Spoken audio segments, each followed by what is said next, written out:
जातीवाचक शिवीगाळ करत युवकावर खुनी हल्ला करून समाजाच्या भावना दुखावल्याप्रकरणी दाखल असलेल्या गुन्ह्यातील आरोपींना तात्काळ अटक करण्यात यावी अशी मागणी समस्त मातंग समाजाच्या वतीने करण्यात आली। तसेच आरोपींना अटक न झाल्यास आमरण उपोषण किंवा मोर्चा काढण्याचा इशारा समस्त मातंग समाजाच्या वतीने कोतवाली पोलीस ठाण्याचे पोलीस निरीक्षक यांना दिलेल्या निवेदनात देण्यात आला। 30 मे रोजी अभिषेक नवघिरे हे कामावरून घरी जात असताना जहीर इकराम सय्यद आणि त्यांची पत्नी लैला जहीर सय्यद आणि एका अनोळखी व्यक्तीने नवघिरे यांना जातीवाचक शिवीगाळ करून कोयत्याने वार करून जखमी केले। तसेच लाथाबुक्क्यांनी बेदम मारहाण केली। रक्तस्राव होत असल्याने नवघिरे यांना खासगी हॉस्पिटलमध्ये उपचारासाठी दाखल करण्यात आले।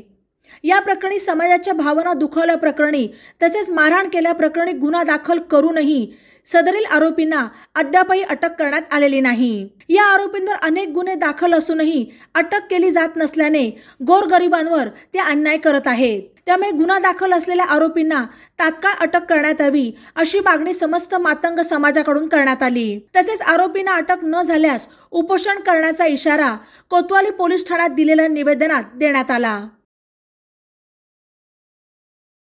बातम्यांसाठी ई नवा मराठा यूट्यूब चॅनलला सबस्क्राईब करा आणि बेल आयकॉनवर प्रेस करा।